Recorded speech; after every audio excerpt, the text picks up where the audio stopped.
et à tous, c'est Maëlys. Aujourd'hui on se retrouve pour une vidéo un petit peu particulière. Ça ne sera ni un podcast ni une vidéo de partenariat, mais par contre ça sera un petit tuto. Alors j'ai pas vocation à faire des tutos sur ma chaîne, simplement c'est pas la première fois qu'on me le demande. J'avais expliqué comment je faisais dans un épisode de podcast et a priori c'est pas super clair, donc j'essaye de vous faire une petite vidéo pour vous expliquer tout ça. Alors, de quoi on va parler? On va parler du fait que les côtes, que certaines personnes trouvent les côtes plus jolies sur l'intérieur que sur l'extérieur, et du coup comment faire pour inverser le sens et avoir donc les côtes qu'on estime les plus jolies sur l'extérieur pour voilà, qu'ils soient dans le bon sens du pull. Aujourd'hui je vais travailler sur la manche de mon pull lichen que je suis en train de faire. Donc ça y est, je suis arrivée au bout, au moment où je vais faire les côtes. Donc pour la vidéo je vais faire des côtes 1-1 toutes simples. Par contre en vrai je les déferai après et je vais faire des côtes 1-1 torse pour vraiment terminer la manche de mon pull. Alors avant de commencer, je voulais simplement préciser que c'est une méthode que j'avais trouvée sur Instagram, je me souviens plus du pseudo de la personne. Toujours est-il du coup que ce n'est pas ma façon de faire, enfin elle m'appartient pas, d'ailleurs ça appartient à personne. Mais voilà, il y en existe peut-être d'autres, en tout cas c'est ma façon de faire, c'est pas forcément la meilleure, mais c'est celle qui me convient personnellement. Donc, première chose à faire, c'est de compter son nombre de mailles sur sa manche. Pour ma part, j'en ai 56, donc je vais diviser ça en deux, ce qui fait 28. Et du coup, je vais tricoter mes 28 premières côtes, en fait, et je ferai une pause à 28. Donc, je vais enlever l'anneau marqueur, parce que voilà, si vous préférez, vous pouvez le laisser, en mettre un à un autre moment et vous l'enlèverez par la suite, peu importe. Pour moi, hop, je l'enlève, je tricote. Alors, je compte parce que du coup, il ne faut pas que j'oublie. 1, 2, 3,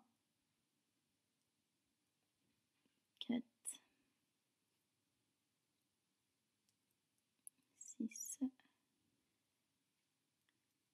Donc voilà, j'en suis rendue à mes 28 mailles de côte tricotées, donc la moitié du total des mailles, donc en fait je suis au milieu de ma manche, quoi.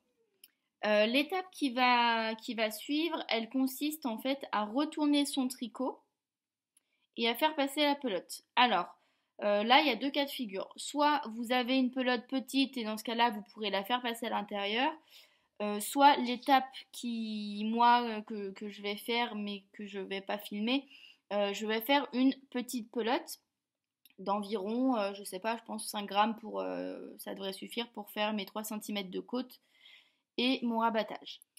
Donc voilà, j'ai transformé ma grosse pelote en une petite, donc j'ai juste, voilà, j'ai pesé ma pelote de départ, j'ai enlevé 5 grammes de fil, j'en ai refait une petite pelote et ça sera beaucoup plus simple pour pouvoir la passer dans la manche. Donc l'étape suivante, ça va être de retourner la manche. Alors déjà on fait attention, ça je vais le mettre ailleurs, on fait attention de bien sortir les mailles du bout des aiguilles pour pas que on en perde en route.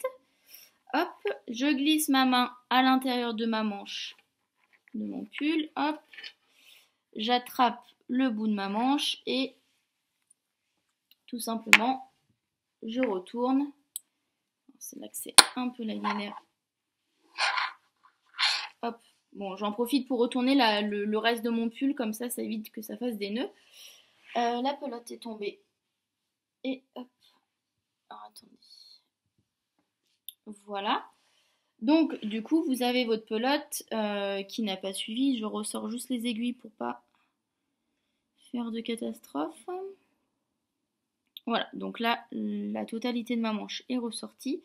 Par contre vous voyez bien que le fil, il y a un problème. Donc ce qu'il faut faire, c'est simplement prendre le fil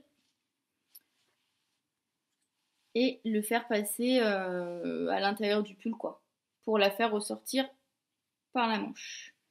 Alors, où est l'entrée de mon... Hop, comme ça. Donc, hop, j'ai fait passer, du coup, ma pelote. Je tire tout le fil qui est à l'intérieur. Et voilà. Donc, nous sommes bons. Alors, une fois qu'on en est là, on voit bien que nous sommes sur l'envers de notre manche. Et donc, on va pouvoir repartir dans l'autre sens. Alors, pour ce faire, on place l'anneau marqueur à cet endroit-là. Moi, je vous recommande de commencer le rang avec une maille en vert. Du coup, pour faire le rang raccourci, ça va être plus simple. Donc, si jamais vous avez une en trop, vous la lâchez, vous la remettez sur l'autre aiguille, vous serez plus à la moitié, mais à la moitié moins une maille. Bon, c'est kiff kiff, ça changera pas grand chose. Alors, pour bien repartir, il faut faire un rang raccourci. Alors, j'espère que je vais bien vous montrer. Pour ce faire, on met la maille sur l'aiguille de droite. Voilà, on la transverse juste et hop, on va venir tirer. Donc tirer, tirer, ça veut dire qu'au lieu d'avoir la maille, le fil devant, on va basculer le fil vers l'arrière et vous voyez, ça forme deux traits. Enfin, en fait, le fait de tirer, ça retourne un peu la maille et ça fait qu'on voit deux traits, deux barres, deux brins de laine, deux tout ce que vous voulez, mais au lieu d'en avoir un sur le dessus, quand on tire, on en a deux. Ça, c'est un rang raccourci à l'allemande. Ensuite, il suffit juste de repartir dans le sens de nos côtes. Donc, on tricote les mailles comme elles se présentent. Donc, une maille en droit, puisque j'étais partie sur une maille en vert. Ensuite, une maille en vert, une maille en droit. Ok, donc vous voyez là, je suis juste à la fin de mon rang. Donc vous avez vu que pour la première moitié, vous aviez bien une maille en droit, une maille en vert, puisqu'on venait de tricoter. Mais sur la deuxième moitié du rang, du coup, c'était la fin qui était encore en jersey tout simple. Donc c'est là que vous avez fait votre premier passage en côte. Au final, la technique, elle est quasiment invisible. Si vous avez un peu compris la logique, il y a juste un demi-rang en plus sur la première moitié de la manche. Mais en soi, ça se voit pas, voilà, ça se voit pas des masses. À l'œil nu, enfin si on compte, enfin si on regarde comme ça se voit pas. Si vraiment on approche la manche et qu'on compte le nombre de rangs de côtes, oui, bon, bah, il y a une différence sur la première moitié. Mais honnêtement, portée, ça se voit pas. Donc je finis mes côtes, hop, hop, voilà. Et donc je fais glisser mon marqueur. Et donc là, vous voyez, on a notre fameuse maille avec les deux. Enfin, avec les deux, comment dire, le rang raccourci en fait. Voilà. Donc le but c'est de prendre, alors je sais pas si vous voyez bien, mais le but c'est de prendre les deux brins ensemble.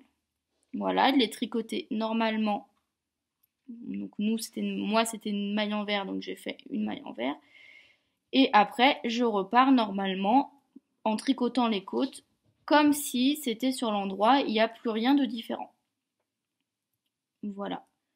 Donc on peut avancer les rangs. Vous faites le nombre de centimètres que vous avez besoin. En l'occurrence, moi c'est 3, mais comme je vous ai dit, je ne vais pas les faire en totalité parce que c'est pas du tout ce que je dois faire pour finir ma manche.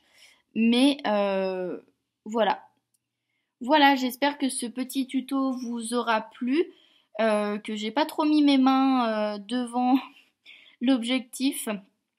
Si c'est le cas et qu'il y a des passages que vous comprenez pas, je vous invite à me laisser des questions en commentaire ou en MP sur Instagram, j'y répondrai avec grand plaisir.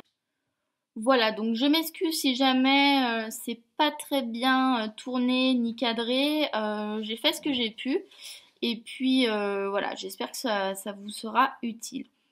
Je vous dis à très vite. N'hésitez pas à laisser des commentaires. Et puis voilà, on se retrouve très prochainement pour un épisode de podcast. Bye bye!